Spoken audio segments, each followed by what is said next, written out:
No es fácil quedarse con algún jugador de todos los que he tenido la suerte de entrenar o de acompañarles en su camino. No es fácil, ¿no?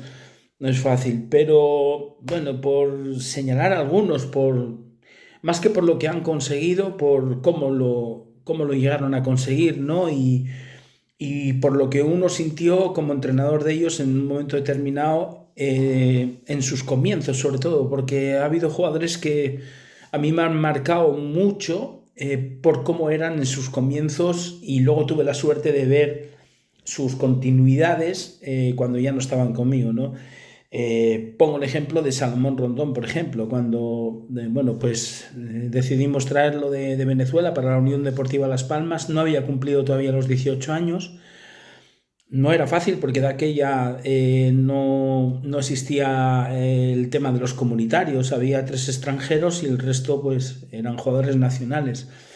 Y ocupar una de esas tres fichas como extranjero en un club como la Unión Deportiva Las Palmas pues era una especie de privilegio, ¿no? Y tenían que ser jugadores importantes que marcaran diferencias. En este caso, Salomón no era solamente el tema de que viniera de una liga, entendíamos en ese momento, o la gente entendía dentro del fútbol menor, como era la venezolana, que luego se ha demostrado que del fútbol venezolano salen futbolistas muy buenos, muy buenos. Eh, no era solamente eso, era también la edad y la posición que ocupaba, ¿no? Y la posición que ocupaba, que hubo que imaginársela, porque yo cuando veo a Salomón en el Aragua jugaba de extremo izquierdo, jugaba de extremo izquierdo. Él jugaba más bien desde la banda izquierda para adentro, ¿no?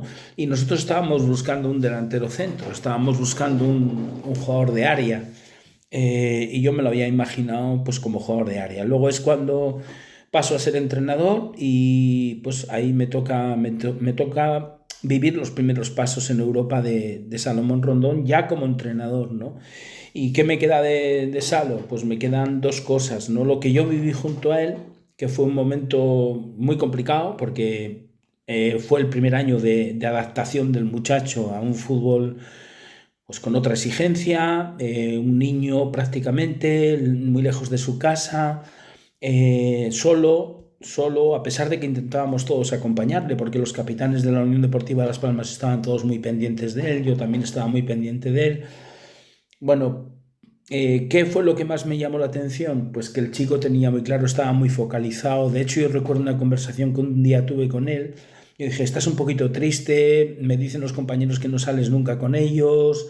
¿Qué pasa, Salo? Y él me responde algo así como, yo no he venido a España tan lejos de mi familia y de mis amigos para conocer las discotecas o la fiesta. Yo he venido aquí a ser futbolista y a conocer los estadios, intentar dejar en los estadios mi fútbol y que esto repercuta en mi familia y en mis amigos para bien. No he venido aquí a perder el tiempo, entonces, mister, no se preocupe. Yo recuerdo que terminábamos los entrenamientos y cuando el equipo, después de hacer la vuelta a la calma, él me llegaba con la saca de balones y nos quedábamos un montón de días, nos quedábamos haciendo finalizaciones, con la pierna no hábil, perfilamientos para recibir en ventaja, defenderse con un costado del acoso del rival y finalizar con la pierna alejada. El remate de cabeza, que a pesar de ser muy alto, pues de aquella no era un arte que lo dominara. Y ya se le veía pues ese enfoque que tenía en lo que él quería ser. Es decir, la visión de lo que quería y la misión que tenía que afrontar confluían muy bien dentro de él. Así ha sido, que ha sido una carrera pues de constante ascenso a ligas cada vez mayores, en mayores retos, con mayores dificultades y a día de hoy, después de muchos años, sigue manteniéndose al máximo nivel, jugando con los mejores, jugando por lo mejor, en una liga como la mexicana súper exigente. Ha pasado por clubes tan importantes como River Plate, por poner un ejemplo, por la Premier, por en su momento los clubes más importantes que había en lo que era la antigua Unión Soviética. Eh, es que ha sido tremendo.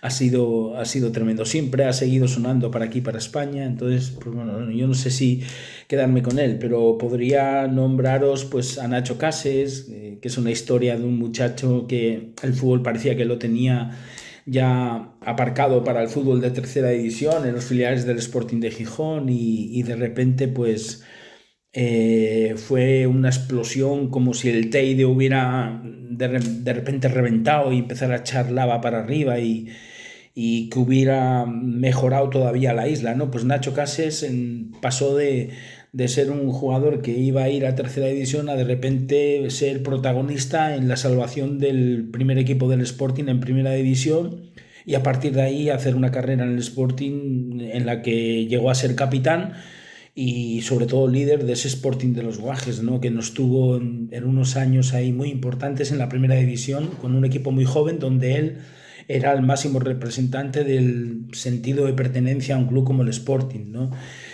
Muchacho impresionante, hecho a su imagen y semejanza, pero no quiero olvidarme de David González. David González para mí en la Unión Deportiva de Las Palmas pues ha sido el futbolista que he visto con mayor, diríamos que mayor no, mejor relación con la pelota y dentro del juego. Era un privilegio ver entrenar a David, era un privilegio ver competir a David. Hay veces que uno se tortura porque yo hay veces que digo, tenía que haberlo puesto siempre de titular y no lo ponía siempre de titular y de hecho muchos partidos lo ponía de suplente y lo sacaba luego en los segundos tiempos para defender los resultados de los partidos, cuando todo el mundo le echaba en cara que a lo mejor pues defensivamente pues no era un jugador comprometido, ¿no? Pero yo lo sacaba para defender. ¿Por qué? Porque es que no perdía nunca el balón. Entonces la mejor manera de defender era sacar a David González y decirle a los compañeros, ya sabéis a quién le tenéis que dar la pelota para que no nos la pueda quitar el rival y nos sigan atacando o para que nos tengan que hacer una falta, ¿verdad? David González era una cosa de locos. Yo nunca vi nada igual. Nunca vi nada igual o... Pues a lo mejor es que no he tenido demasiados jugadores como para decir, pero nunca he visto nada igual. Geray López, el capitán que tuve en la Unión Deportiva Vecindario. Para mí Geray ha sido de los jugadores más completos que yo he tenido. He tenido jugadores que han jugado en primera división muchísimos. Geray es de ese nivel o superior, pero muchas veces pues depende de donde caigas, pues de repente el camino se te hace más estrecho o más ancho y más rápido, ¿no? Y Geray pues en eso no tuvo suerte, pero... para mí está entre los jugadores más completos que yo he tenido y sobre todo más completos también porque ha sido una persona impresionante, ¿no? Impresionante. Yo si volviera otra vez mi vida para atrás, yo a Geray me lo llevaría conmigo a todos los equipos, a Geray López.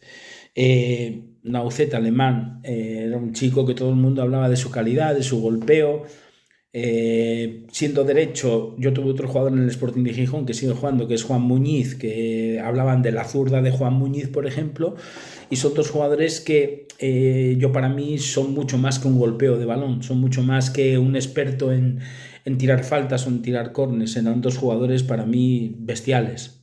Para jugar en medio campo, como a mí me gustaba, por ejemplo, con un 4-3-3, por ejemplo, para ser uno el volante derecho y otro el volante izquierdo serían terribles, ¿no? Porque gestionan la pelota, saben hacer mejores a los compañeros, tienen mucho más fútbol de compromiso del que parece, mucho más fútbol de compromiso del que parece y sobre todo son muy decisivos cuando luego están en los últimos 30 metros porque tienen mucha claridad para ver dónde pueden hacer daño y luego tienen una certeza a través de su calidad técnica tremenda, tanto Naucet Alemán como Juan Muñiz, por poner un ejemplo.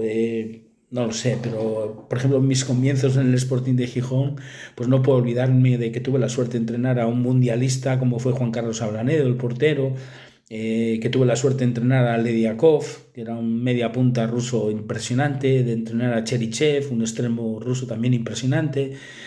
O sea, es que han sido tantos que es muy difícil quedarse con unos pocos.